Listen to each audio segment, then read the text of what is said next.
Padahal ini dulu nenek moyang kita itu sudah sampai ke taraf itu. Cipto rasa karso. Akhirnya hasilnya nanti outputnya sabdo dadi. Apa yang terucap itulah yang bakal terjadi. Lintang-lintange wengi. Assalamualaikum warahmatullahi wabarakatuh. Salam sejahtera untuk kita semuanya. Rahayu, rahayu, rahayu. Pada kesempatan kali ini bahasan kita adalah mengenai kunci untuk masalah uang supaya mengejar kita. Nah, jadi ini nanti yang akan kita bahas adalah kunci-kuncinya saja. Jadi ada saya persingkat menjadi 3 kunci. 3 kunci supaya uang itu mengejar kita. Nah, selama ini kita yang selalu mengejar uang. Nah, ini kan sebenarnya keliru. Karena apa? Manusia diciptakan adalah sebagai makhluk yang paling sempurna. Kalau dibandingkan dengan uang kan lebih sempurna manusia. Tetapi kenapa kok malah kita yang mengejar-ngejar uang? Bukan uang yang mengejar kita atau uang yang pengen mendekat kepada kita, atau uang yang pengen mengabdi kepada kita. Jadi sebenarnya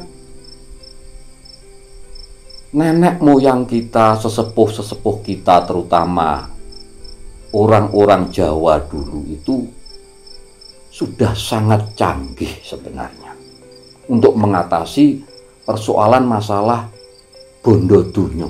Ya kalau sekarang uang gitu saja. Itu sudah menemukan konsep-konsep yang sangat luar biasa. Yang pertama, ini kunci yang pertama. Ojo sambat.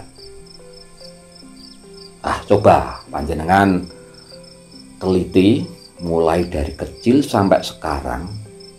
Kira-kira sudah berapa miliar kata-kata panjenengan yang mengeluh?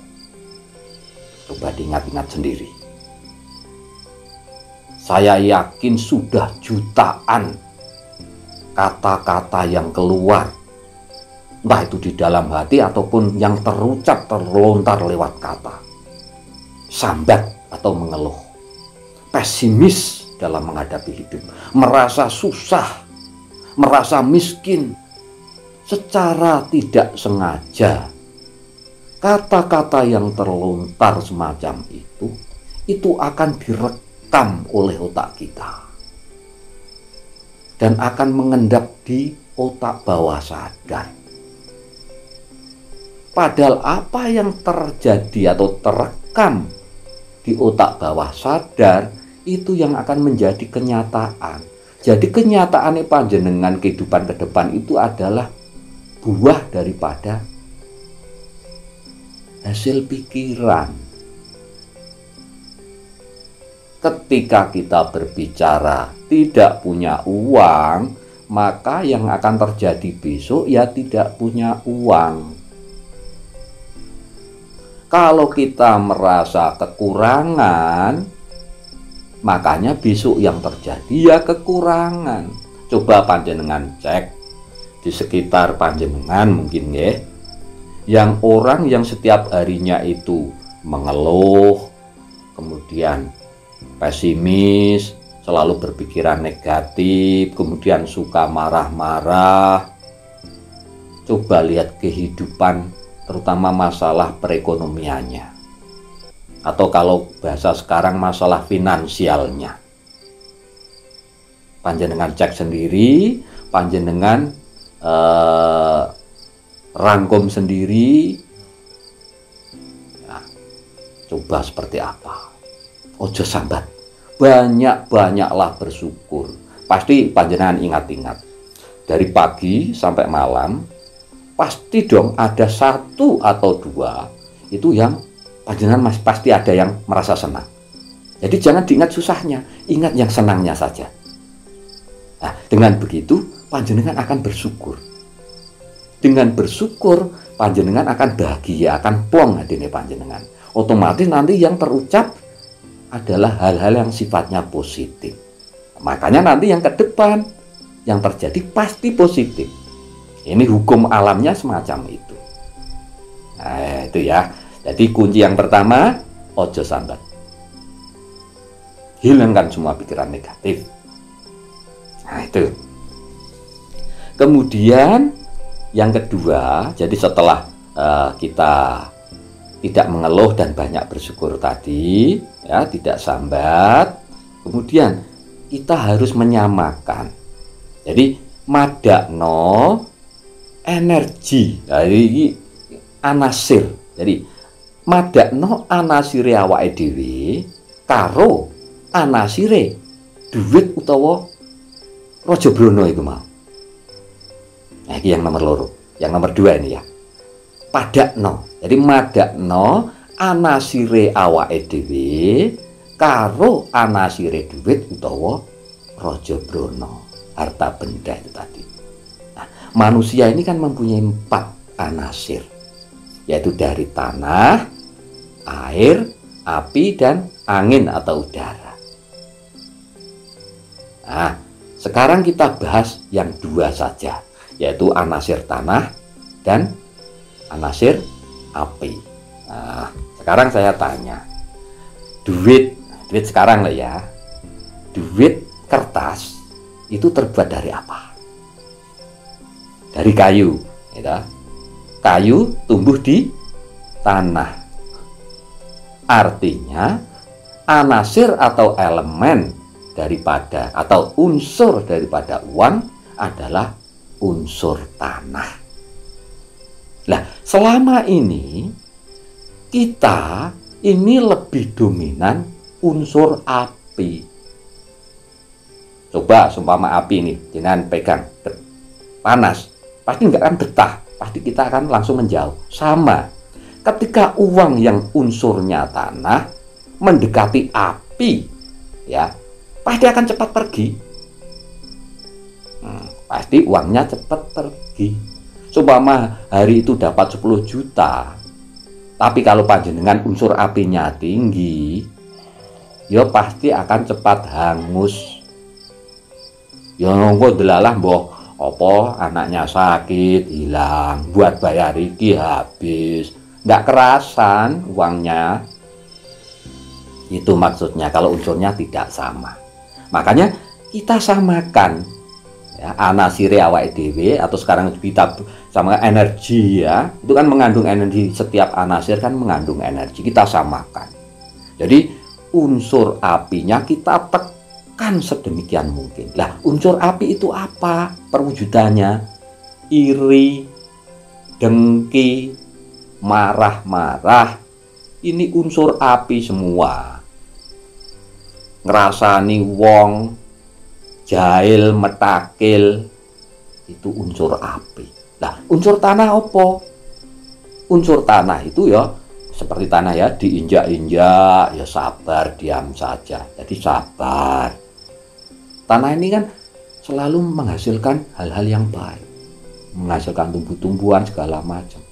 Sama. Jadi kita juga harus unsur tanahnya kita tinggikan, anasir tanah kita tinggikan. Dengan cara apa? Sabar, menyenangkan orang lain, bersedekah, memberikan sesuatu kepada orang lain. Ini unsur tanah. Ya, yang ketiga, ini adalah ketika pikiran tadi kan sudah kita isi dengan hal-hal yang positif ya. Kemudian kita sudah samakan anasir tubuh kita dengan anasirnya uang, yaitu unsur tanah tadi sudah kita samakan. Yang ketiga adalah cipta atau cipto rasa karso.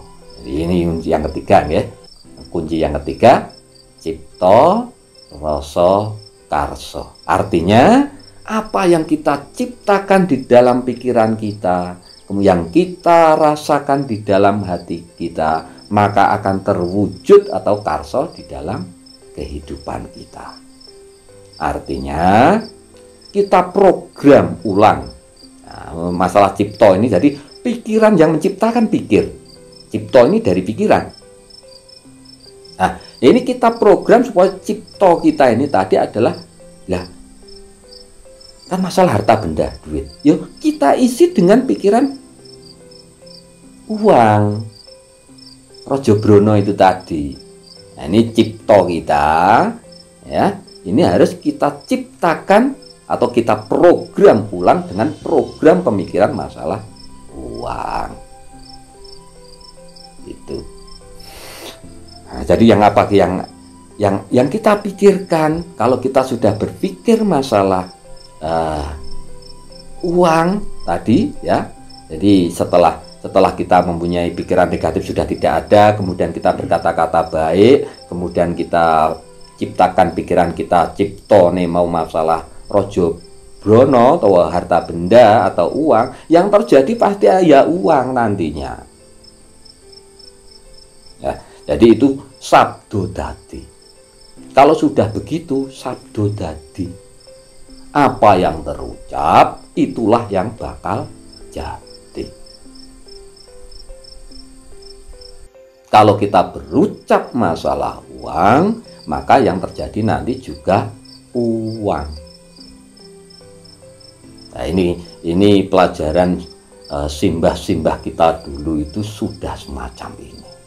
Nah, kalau sekarang ini di zaman modern semacam ini ada yang apa istilahnya itu mengatakan itu tadi ciptakan program, jadi program pikiran uang semacam itu.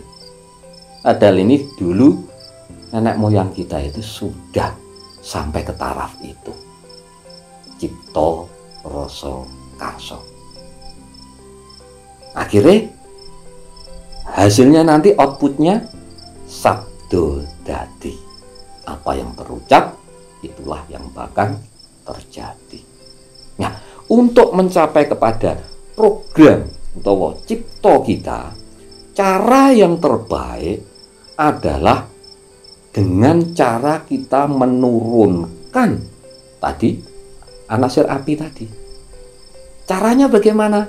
Nah, wong Jawa biyen, ya, kalau orang Jawa dulu itu semedi. Ketika semedi otomatis gelombang otak kita akan turun. Nah, kalau zaman sekarang itu otak ini kan gelombang otak kan ada yang namanya beta, kemudian alfa, kemudian theta, kemudian delta. Nah, ketika pikiran kita ruwet, ini adalah beta. Nah, ketika kita ruwet, tidak mungkin akan terjadi sabdonya. Nah, harus kita turunkan dengan cara semedi tadi, meditasi. Sampai pada titik gelombang alfa ataupun theta. Nah, kalau sudah sampai taraf alfa dan theta, maka akan sabdo dadi. Alam bawah sadar kita sudah kita isi dengan program uang tadi. Makanya yang terjadi nanti juga akan uang. Jadi itu. Makanya kita harus selalu memikirkan tentang kemakmuran, kemudian tentang kesuksesan, keberlimpahan, kebahagiaan. Jadi ya, kita harus selalu merasa bahagia. Nah, untuk mencapai itu ya itu tadi meditasi. Ya, dengan cara meditasi itu tadi, dengan cara meditasi otomatis gelombang otak kita yang dinamakan kalau zaman modern sekarang ini diistilahkan beta akan turun ke alfa. Nah, ini sudah alam bawah sadar kita, otak bawah sadar. Nah, ini yang akan terwujud nanti. Nah, makanya harus banyak bahagia, rileks. Meditasi itu kan tujuannya untuk itu, sampai kepada taraf rileks. Atau kalau Jawa itu dari taraf tenang, ning. Nah, ketika ning inilah titik alfa sama theta. gelombang otak neng. Ketika neng, maka nong atau dunong akan kelihatan, terwujud. Nah itu. Jadi itu tadi bahasan kita kali ini ada 3 kunci agar uang itu mengejar kepada kita. Mudah-mudahan bahasan kita kali ini bermanfaat untuk kita semuanya. Dan bagi sedulur-sedulur, monggo komentar saja di kolom komentar untuk berbagi pengalaman dengan sedulur-sedulur yang lain. Sekali lagi terima kasih. Wassalamualaikum warahmatullahi wabarakatuh.